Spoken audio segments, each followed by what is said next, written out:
रचित कहानी मिठाई वाला। तो आइए सुनते हैं इस कहानी को।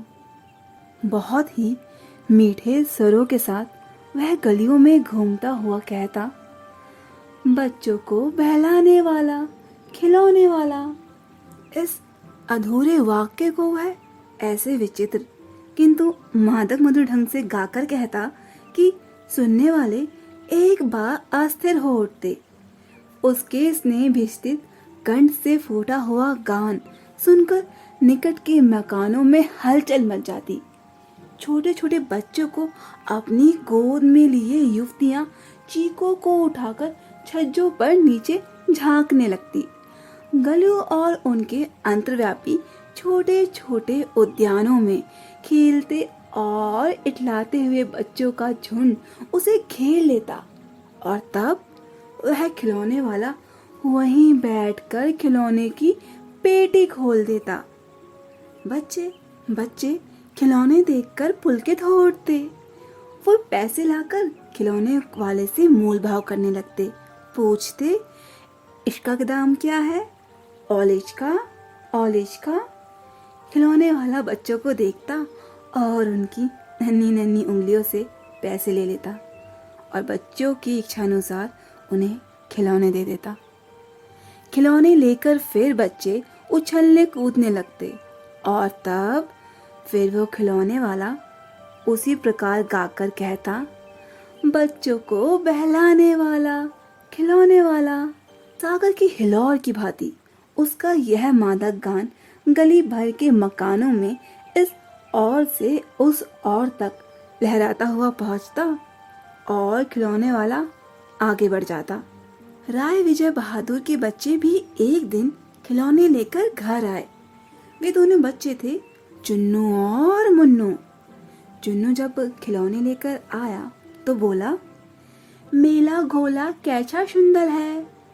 मुन्नू बोला, और देखो मेला कैसा सुंदर है।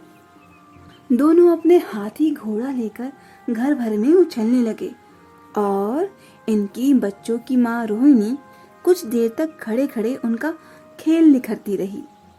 अंत में दोनों बच्चों को बुलाकर उनकी माँ ने पूछा, अरे ओ चुन्नू मुन्नू, ये खिलौने तुम्हें कितने में लिए हैं? मुन्नू बोला, 2 पैसे में खिलौने वाला दे गया है।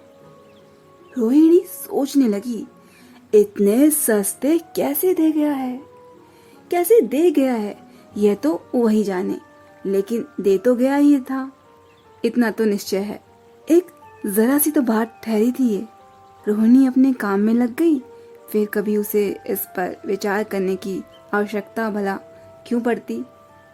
6 महीने बाद नगर भर में 2-4 दिनों से एक मुरली वाले के आने का समाचार फैल गया। लोग कहने लगे, भाई वाह, मुरली बजाने में वह एक ही उस्ताद है। मुरली बजाकर गाना सुनाकर वह मुरली बेचता भी है, 100 भी 2-2 पैसे में। भला इसमें उसे क्या मिलता होगा? मेहनत भी तो ना जाती होगी उसकी। एक व्यक्ति ने पूछा, कैसा है वह मुरली वाला? मैंने तो उसे देखा ही नहीं है। उत्तर मिला, उम्र तो अभी अधिक ना होगी, यही 30-32 साल का होगा। दुबला पतला गोरा युवक है, बीकानेरी रंगीन साफा बांधता है। वही तो नहीं जो पहले खिलौने बेचा करता था? क्या वह पहले खिलौने भी बेचा करता था? हाँ, जो आकार प्रकार तुमने बतलाया है ना, उसी प्रकार का था वह भी। तो वही होगा, पर भाई है वह एक उस्ताद। प्रतिदिन इसी प्रकार उस मुरली वाले की चर्चा होती। प्रतिदिन नगर की प्रत्येक गली में उसका मादक मृदुल स्वर सुनाई पड़ता, बच्चों को बहलाने वाला मुरली वाला। रोहिणी ने भी मुरली वाले का यह स्वर सुना। तुरंत ही उसे खिलौने वाले का स्मरण हो आया। उसने मन ही मन कहा, खिलौने वाला भी तो इसी तरह गा गा कर खिलौने बेचा करता था। रोहिणी उठकर अपने पति विजय बाबू के पास गई। जरा उस मुरली वाले को बुलाओ तो, चुन्नू मुन्नी के लिए मुरली ले लूं? क्या पता ये यहाँ पे फिर आए या ना आए। वे भी जान पड़ता है पार्क में खेलने निकल गए हैं। विजय बाबू एक समाचार पत्र पढ़ रहे थे। उसी तरह उसे लिए हुए वे दरवाजे पर आकर मुरली वाले से बोले, क्यों भाई, किस तरह देते हो ये मुरली? किसी की टोपी गली में गिर पड़ी, किसी का जूता पार्क में ही छूट गया और किसी की सोतनी ही ढीली होकर लटक आई है। इस तरह दौड़ते भागते बच्चों का झुंड आ पहुंचा। एक स्वर से सब बोल उठे, हम भी लेंगे मुरली और हम भी लेंगे मुरली। मुरली वाला हर्ष गदगद हो उठा, बोला, सबको देंगे भैया, लेकिन जरा रुको, ठहरो, एक एक करके सबको देंगे। अभी इतनी जल्दी हम कहाँ लौटे हैं, थोड़े ही जाएंगे। बेचने तो आए हैं, बेचने तो आए ही हैं, और है भी इस समय मेरे पास 1 2 नहीं, पूरी 57। हाँ बाबूजी, क्या पूछा था आपने? कितने में दी? दी तो वैसे 3-3 पैसे के हिसाब से है, पर आपको तो 2-2 पैसे में ही दूंगा। विजय बाबू भीतर बाहर दोनों रूपों में मुस्कुरा दिए। मन ही मन कहने लगे, कैसा है, देता तो सबको इसी भाव से है, पर मुझ पर उल्टा एहसान लाद रहा है। फिर बोले, तुम लोगों को झूठ बोलने की आदत होती है, देते होगे सबको 2-2 पैसे में, पर एहसान का बोझ मेरे ऊपर ही लाद रहे हो। मुरली वाला एकदम अतिपितिप हो उठा, बोला, आपको क्या पता बाबूजी, इसकी असली लागत क्या है?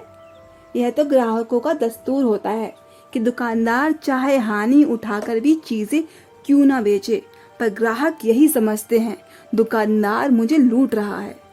आप भला काहे को विश्वास करेंगे, लेकिन सच पूछिए तो बाबूजी, असली दाम ही 2 पैसा है। आप कहीं से 2 पैसे में ये मूल्य नहीं पा सकते। मैंने तो पूरी 1000 बनवाई थी, तब मुझे इस भाव में पड़ी है। विजय बाबू बोले, अच्छा, मुझे ज्यादा वक्त नहीं है, जल्दी से 2 ठो दे निकाल दो।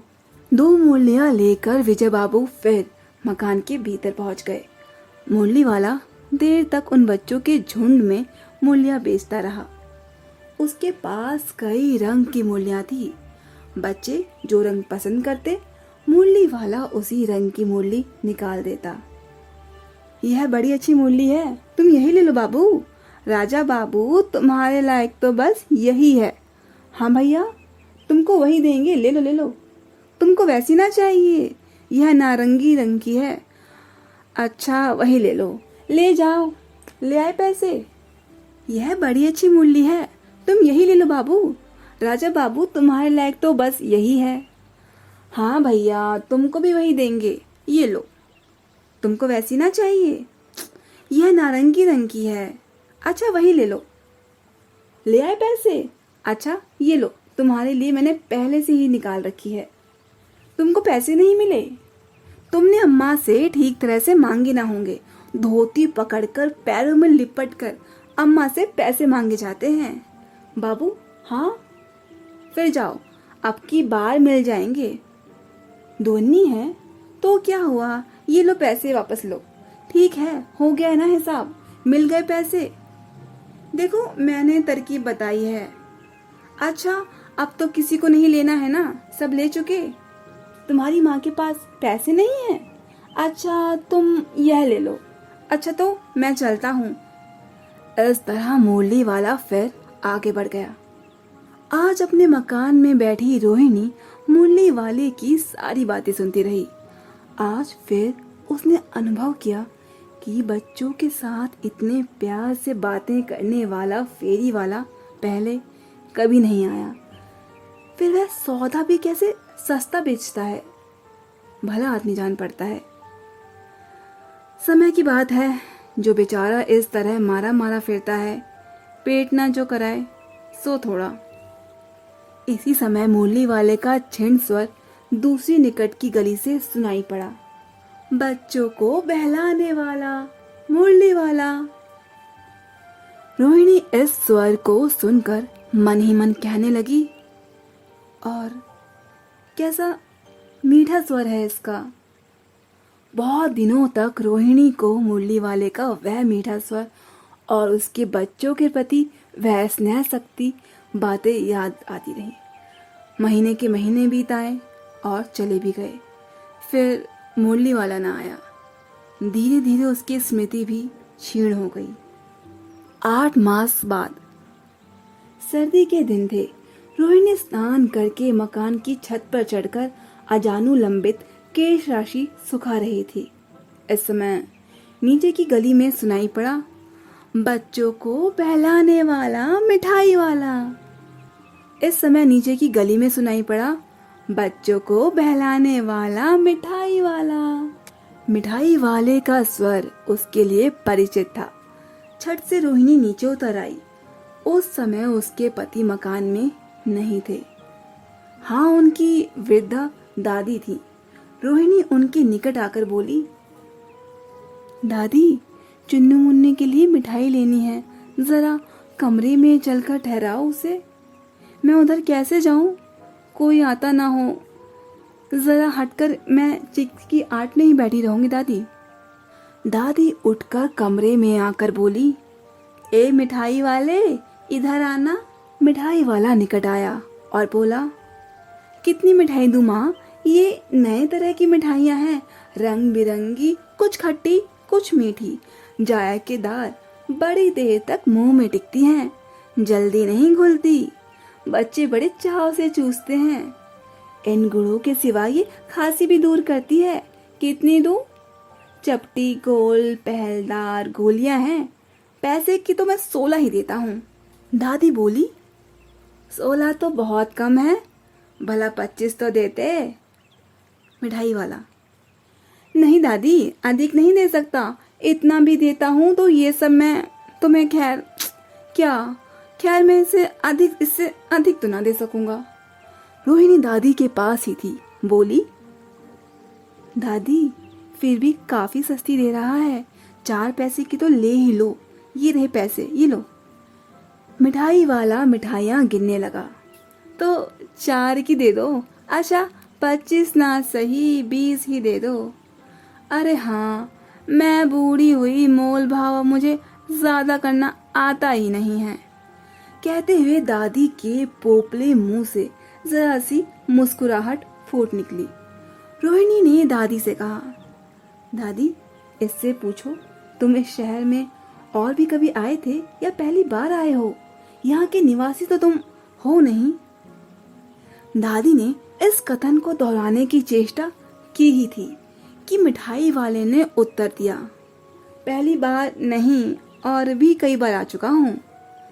रोहिणी चीख की आड़ में से ही बोली, पहले यही मिठाई बेचते थे आए थे ना, और या कोई और चीज लेकर? मिठाई वाला हर्ष, संशय और विस्मयी भावों में डूबकर बोला, इससे पहले मुरली लेकर आया था और उससे भी पहले खिलौने लेकर। रोहिणी का अनुमान ठीक निकला। अब तो वह उससे और भी बहुत कुछ बातें पूछने के लिए अस्थिर हो उठी। वह बोली, इन व्यवसायों में भला तुम्हें क्या मिलता होगा? वह बोला, मिलता भला क्या है, यही खाने भर को मिल जाता है, कभी नहीं भी मिलता। पर हाँ, संतोष, धीरज और कभी कभी असीम सुख जरूर मिलता है, और यही मैं चाहता भी हूँ। सो कैसे, वह भी बताओ। अब व्यर्थ इन बातों की क्यों चर्चा करूं? उन्हें आप जाने ही दे। उन बातों को सुनकर आपको दुख ही होगा।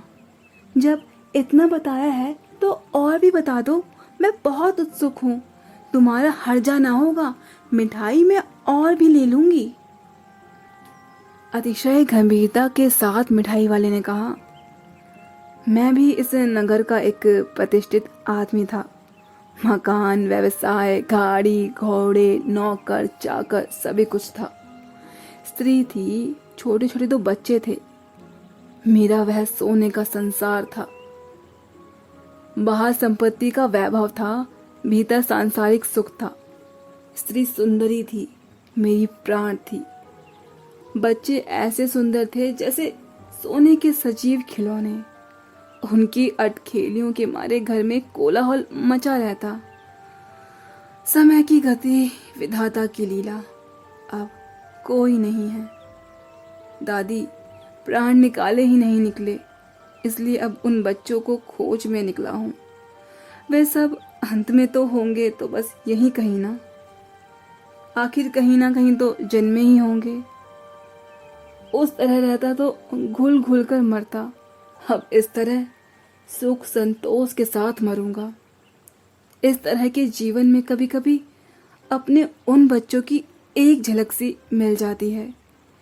ऐसा जान पड़ता है जैसे वो इन्हीं में उछल कूद रहे हैं। पैसों की कमी थोड़ी ही है, हाँ आपकी दया से तो पैसे तो काफी हैं। जो नहीं है इस तरह उसी को पा लेता हूँ। रोहिणी ने अब मिठाई वाले की ओर देखा। उसकी आंखों में आंसू तरबतर थे। इसी समय चुन्नू और मुन्नू आ गए। रोहिणी से लिपटकर उसका आंचल पकड़कर बोले, अम्मा मिठाई मुझसे ले लो, मुझसे ले लो। ये कहकर तत्काल कागज की 2 पुड़ियां मिठाइयों से भरी मिठाई वाले ने चुन्नू और मुन्नी को दे दी। रोहिणी ने भीतर से पैसे फेंक दिए। मिठाई वाले ने पेटी उठाई और कहा, अब इस बार ये पैसे न ले सकूंगा। दादी बोली, अरे अरे नाना अपने पैसे लिए जा भाई। तब तक आगे फिर सुनाई पड़ा उसी प्रकार मादक मृदुल स्वर में, बच्चों को बहलाने वाला मिठाई वाला।